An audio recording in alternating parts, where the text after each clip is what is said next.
Arafat gününün büyüklüğü şul kadar zor ki Allah subhanahu wa ta'ala ul gün bilen Kur'an-ı Kerim'de ant etti.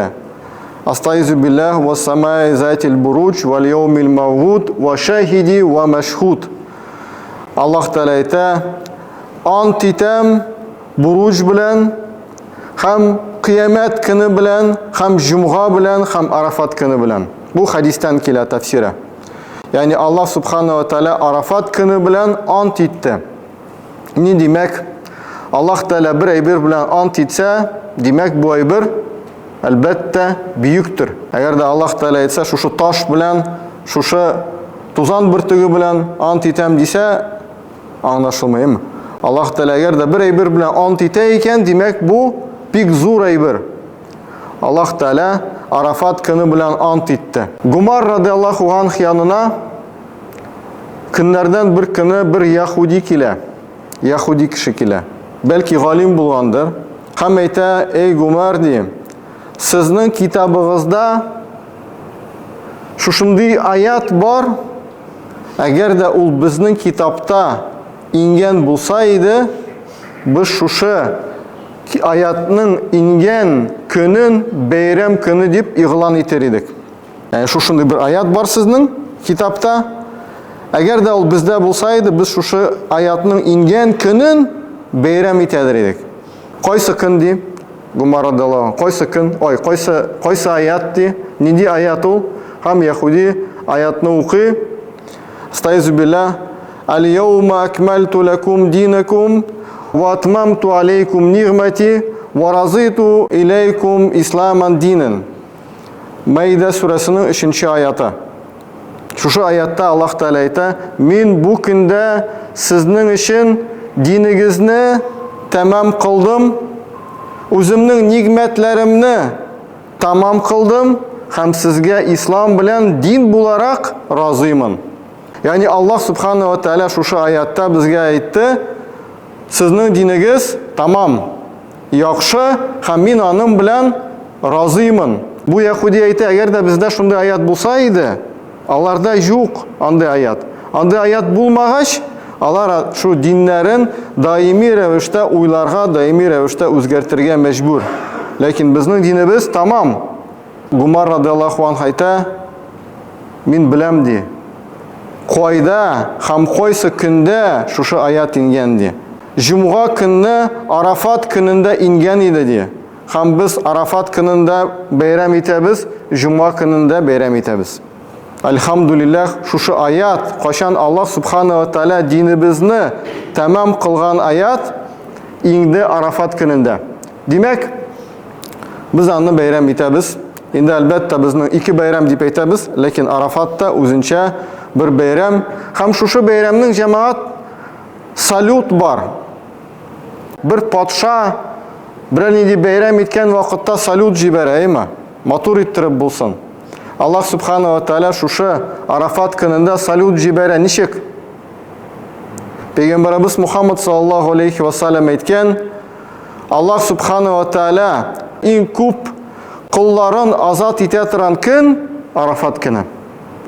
Yani Allah Teala şu Arafat gününde dinimizni tamam kıldı. Özünün nimetlerini bizge biri bitirdi. Hem salut tacibere en köp kişilerini uttan azat etetiren gün bulan.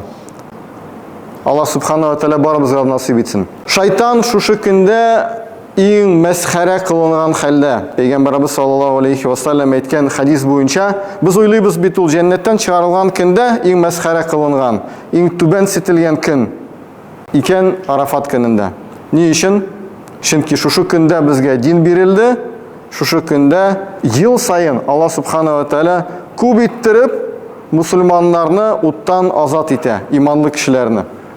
Hazır biz şu günni nişik karşı alırga tiyişmiz. Ertege Allah Teala bizge şu bayram uyushtirdi, salut jibara, biz narsa ishlaymiz. Birinchidan biz Allah Teala'nın gafu etuvine layıklı bo'lishimiz. Yani biz sizin bilen kim hajda buldu? Hajda bulgan vaqtda Arafatda алдан, Арафатның алдындан минада булганда үзебезнең гынахларыбызны искә төшерәбез. Үзебезнең хаталарыбызны уйлап, шулардан ваз кичәбез, тәүбәгә киләбез. Әгәр дә кеше үзенең гынахларыннан тәүбә итми икән, истигъфар кылмый икән, ягъни гафу үтенми икән Аллаһ Тәгаләдән, ул азат итүгә лаеклы буламы? Аллаһның рәхмәте белән бәлки булыр, ләкин әгәр дә кеше үзенең гынахларын, үзенең хаталарын уйлап, үзенең шушы хаталарыннан ваз кичеп арынып, Аллаһ Тәгаләдән гафу үтенсә, әлбәттә, Аллаһ Субханала ва Тәгаләнең гафу итүенә лаеклырак була. Шуның өчен иртәгә җәмәгать, инде без сезнең белән уйларга тиешбез. Үзебез турында. Үзебез турында, кеше турында түгел, әйме? Бу хәзрәт нәрсә эшләде, тегесе нәрсә эшләде, тегесе нәрсә әйтте түгел. Мин нәрсә эшләдем? Мин нәрсә эшләдем? Мин бу эшләгән өчен мин кайда булачакмын? Әгәр дә кешеләр мизаннардагы тузаннарны сүртмәгән өчен кабер газабын кичерәләр. Мин эшләгән минем эшләрем өчен кайда булачакмын? Һәм бөтен списокны укыйбыз, әйме? Моны эшләдем, булай уйладым, тегенем белән булай сөйләштем, булай. Я Раббым, гафу ит мине. Я Раббым, гафу ит мине. Шушы Арафат көнендә иң бәхетсез кеше кем Арафат көнендә гафу ителмәде. Аллаһ Раббыбыз барыбызны да гафу итсен шушы көндә, иртәгә. Гафу итсен. Пәйгамбәрбез Мухаммад саллаллаху алейхи ва саллям хаҗда булмаган вакытта ураза тотадыр иде. Һәм хадисләреннән беләбез, ул әйткән: "Мин өмет итәм" ди. Өмет итәм, Аллаһ Тәгалә миңа шушы ураза бәрабәренә үткән елның гынахларын һәм киләсе елның гынахларын гафу итәчәк. Үткән елныкын аңлашылаймы? Хаталар бар. Хаталар бар, бездә хаталар бар. Иншалла Аллаһ Тәгалә гафу итер. Әгәр дә ураза итсәк, киләсе елныкы ничек? Әле эшләмәдек бит. Аллаһ Тәгалә иншалла ураза тоткан кешене шушы көндә киләсе елда гынахлардан саклап тора. Аллаһ Тәгалә барыбыздан да кабул әйләсен шушы иртәгә Арафат көненең уразаларын. Аннан соң иртәгә бөтенебез беләбез, иртәгәдән безнең иртәнге намаздан соң такбир тәшрик башлана. Бәйрәм такбирләре: Аллаһу акбар, Аллаһу акбар, Аллаһу акбар, Аллаһу акбар, ла илаха иллаллаһ, Аллаһу акбар, ва лиллаһил хамд. Намаздан соң 3 мәртәбә кабатлыйбыз. Айрым булсак та, җәмәгать белән булсак, сахабалар Арафат көнендә, әгәр дә хаҗа булмаган булсалар, ул көнне мәчетләрдә үткәргәннәр.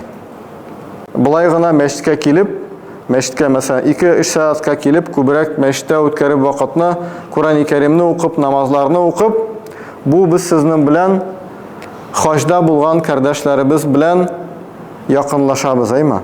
Хаҗда булган кардәшләребез бөтенесе, бөтен дөньядан агылып Арафатка килделәр. Аллаһ Тәгаләнең рәхмәтен өмет итәләр шунда.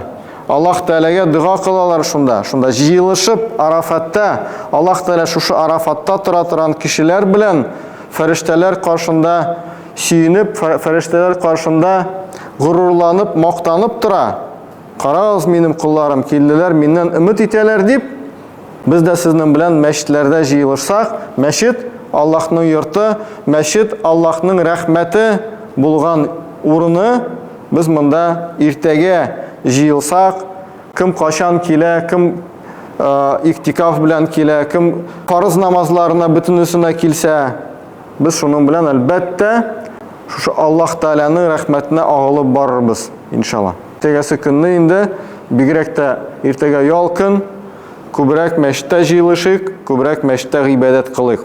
Һәм җәмәгать, шулай ук бик мөһим булган әйбер, беләбез, Арафатта тора торган кешеләрнең дугалары кабул була, кире кагылмый. Кайбер галимнәребез әйтәләр, гомумән Арафат көнендә кылынган дугалар кире кагылмый. Шундый фикер дә бар. Пәйгамбәрбез Мухаммад саллаллаху алейхи ва саллям сүзе буенча әйткән: иң яхшы дуга Арафат көнендә, Арафат җирлегендә түгел, Арафат көнендә кылынган дуга. Әгәр дә җирлегендә булсайды, Арафат җирлегендә әйтер иде, Арафатта кылынган дуа әйтер иде. Хадистә килә, Арафат көнендә кылынган дуа иң хәерлесе. Шуның өчен без сезнең белән Арафат көнендә күп иттереп дуа кылырбыз. Пәйгамбәрбез Мухаммад саллаллаху алейхи ва саллям Арафатта өйлә намазыннан акшам намазына кадәр кулларын ничек күтәрде, шулай төшермәде. Акшамга кадәр. Күз алдына китерегез, кулны күтәреп карагыз.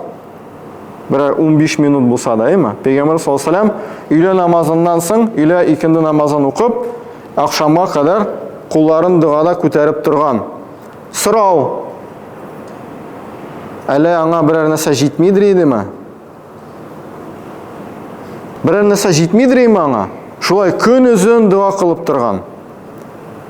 Ул безгә дәрес бирде. Аллаһның рәхмәте никадәр киң икәнлеген. Аллаһның рәхмәтен шушы көндә кул күтәреп сорагыз. Аллаһның рәхмәтеннән кул күтәреп сорагыз дип безгә ишарат күрсәтте, безгә үрнәк күрсәтте, ничек сорарга. Арафатта тора торган кешеләр турында Фудейл ибн Гыяд бик матур бер мисал китерде. Мин ул мисалны әзрәк кенә бүгенге тел белән бүгенге төнгә әйләндереп аңлатам. Фудейл ибн Гыяд килә Арафатка күрә хаҗиләрне. Хаҗиләр торалар, әйме? Ул вакытта күпме булган анда, бәлки 100 мең булгандыр инде, әйме? Бүгенге көндә Арафатка килсәң, анда 5 миллион, 6 миллион кеше бар, әйме? Килгәндә буларга карап, үзендә якында булган шәкертләргә әйтә, карагыз ди, әгәр дә менә булар бөтенесе дөньяның бер патшасының ишеге төбенә килсәләр, президент янына килсәләр, президент янына килделәр 6 миллион кеше. Килсәләр, һәм һәрберсе ди, һәрберсе җылап, сәҗдәләр кылып, аннан сорый башлый, миңа 10 сум бир әле, миңа 50 сум бир әле, миңа 100 сум бир әле. Шулай сорый башласа, җылый сәҗдәләр кыла, бир инде миңа 100 сум, бир инде миңа 10 сум дип шулай сорый башласалар, шушы патша аларны кире кагачакмы?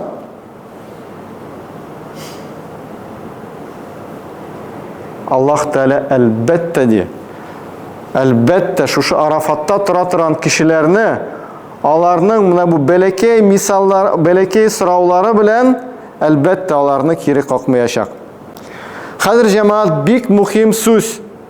Бик мөһим сүз менә монда була хәзер. Бөтен дөньяда Арафатта безнең ни инде, әйме, делегация тора. Бөтен дөньяда мусульманнар Арафат көнен каршы алалар. Бөтен дөньядагы мусульманнар Аллаһ Тәаләдән бер юлы аның ишек төбеннән сорыйлар: "Я Раббым, бир миңа шушы 50 сумны, я Раббым, бир миңа 100 сумны." Мисал итеп әйтәм, әйме? Чөнки Аллаһ Тәаләгә әйткән, әгәр дә миннән ди бөтен кешеләр җыелышып ди, һәрберсе нәрсәдер сораса, берсе коттедж, берсе машина, берсе бәхет, берсе баланы, бөтенесе нәрсәдер сорасалар бөтен кешеләр ди. Һәм мин бөтенесенә бирсәм, бу минем байлыктан бары тик энәне диңгезгә төшереп чыгарганда күпме су кала, шулай гына минем байлыктан ала диңгездән. Шуның өчен безнең нинди булса да соравыбыз, нинди булса да дуабыбыз, бөтенесе бәләкәй генә әйбер Аллаһ Тәала каршында. Бер 100 сум шикелле. Патша янына килгәндә 100 сум сораган шикелле була. Һәм без сезнең белән менә бу көндә җәмәгать бөтенебез җыелышып, дөньяда кайда мусульманнар бар, без алар арасында басып торабыз. Шулар белән анда шушы делегация ишендә басасы килсә, без сезнең белән иртәгәсен Арафат көне кебек үткәрергә тиешбез. Савапларны алып, Аллаһның рәхмәтенә ирешергә. Җәмәгать, Арафаттан соң шулай ук тагын бер көн килә бит, әйме? Ансы да бәләкәй түгел, Курбан бәйрәме көне. Курбан дигән сүз гарәпчәдән караба тамырыннан килә, якынлык. Аллаһка якынлашу көне. Аллаһка якын булу көне. Әгәр дә кемдер Аллаһка якын булса, Аннан да зуррак бәхет бармы? Әгәр дә кемдер Аллаһтан ерак булса, ләкин әйтик миллионер, триллионер, яхталар бар, ниләр бар, ләкин Аллаһтан ерак булса, аңа берәр нинди бәхет бармы? Аллаһка якын булу безнең бөтен тормышның мәгънәсе.